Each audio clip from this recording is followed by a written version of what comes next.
For centuries, people have imagined the Antichrist as something obvious, a monster, a tyrant, a figure of pure evil whose arrival will be unmistakable, someone who announces himself through violence, chaos, and destruction. But the most unsettling aspect of the Antichrist narrative is that this expectation may be completely wrong. Across religious texts, historical interpretations, and philosophical analysis, the Antichrist is not described as a force of immediate terror. Instead, he is described as someone who appears reasonable, someone who rises during confusion, someone who offers clarity when institutions fail, and certainty when truth feels negotiable. Throughout history, many figures have been accused of being the Antichrist. Emperors, generals, revolutionaries, and modern politicians. Each time, the accusation feels more about the fear of an era than about the individual themselves. To understand why these accusations keep repeating, it is necessary to first understand what the Antichrist is actually supposed to be. Because the danger is not that people will fear him. The danger is that people will welcome him.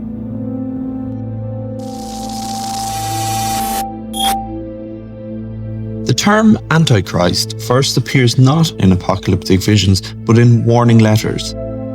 In the New Testament, it refers to those who oppose truth while claiming authority over it. This is crucial. The Antichrist is not defined by open rebellion against belief, but by imitation and distortion. Later interpretations, particularly in the Book of Revelation and the writings that followed, merged this idea with visions of political power, global influence, and mass allegiance. Over time, a profile began to emerge. The Antichrist is charismatic, not brutal at first. He communicates confidence during his instability. He frames compromise as realism and obedience as unity. He does not destroy systems immediately, he absorbs them. Religious language, national identity, moral values, and even opposition are reinterpreted through his authority. One of the most important criteria is consent. The Antichrist does not rule purely through fear. People will choose him. They'll defend him. They'll excuse contradictions because he represents order in a world that feels out of control. Perhaps most unsettling of all, the Antichrist is rarely recognized while rising. Recognition will come way after the damage has already been done. This framework became a lens through which every era judged its most powerful figures.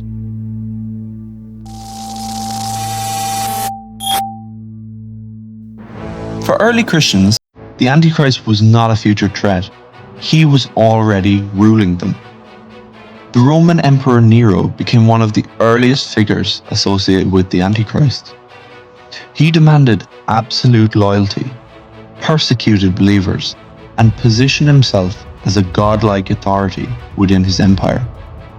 His reign represented the collision between spiritual belief and political power. Through numerology, Nero's name was linked to the infamous number of the beast, 666. To persecuted communities, this was not symbolism, it was a lived reality. The empire demanded worship, conformity, and silence to Nero. Yet Nero ultimately failed to meet the deeper expectation. His death did not usher in a transformed world. His power ended abruptly, and Rome continued on without him.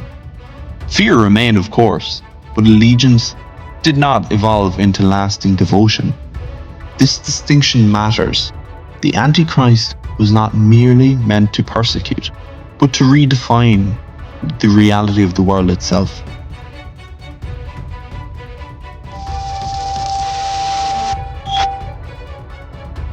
Centuries later, Napoleon Bonaparte triggered similar fears. Emerging from the chaos of revolution, he restored order, stabilized institutions, and reshaped Europe through law and dominance. To many observers, Napoleon felt inevitable. He replaced confusion with structure, unified fractured nations under shared identity. His authority was efficient, decisive, and transformative. Yet his power was built on conquest, not belief. Loyalty was enforced rather than internalized. When Napoleon fell, his system collapsed with him. Europe adjusted, but the ideological center did not shift permanently. Napoleon demonstrated something important. Effectiveness alone does not create an Antichrist figure. Influence must persist beyond use of force.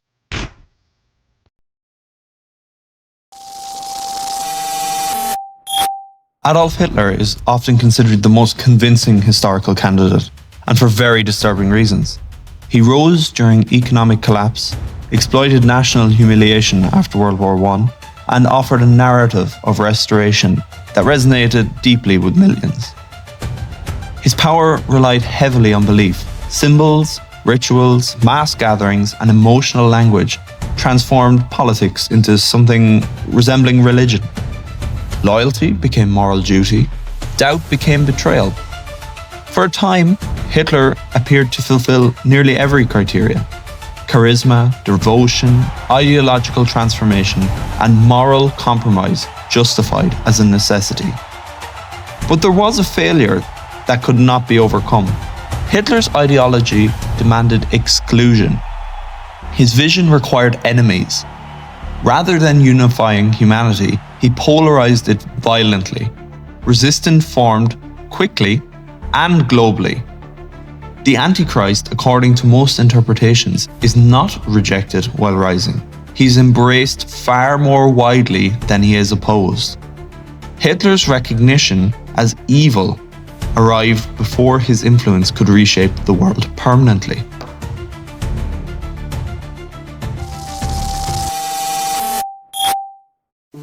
Every era seems convinced they have identified the Antichrist, and every single time, history reveals the same outcome. The figures change, the fear remains. Perhaps the Antichrist is not a single individual waiting to appear, but a pattern that emerges whenever uncertainty meets charisma, and power is mistaken for truth. The warning embedded in the idea is not about predicting the end of the world. It is about recognizing how easily people surrender judgment when certainty is offered. If the Antichrist ever does come, history suggests he won't come as a villain. He'll come as the answer. If you enjoy stories about hidden history, forbidden ideas, conspiracy, mystery, consider subscribing because new videos are coming every week, each one digging into a subject most people scroll past or are never meant to see at all. If this video made you think, leave a like or a comment. Even disagreeing helps push the conversation further. And if there is a figure, event, or idea you think deserves a deeper look, please let me know below.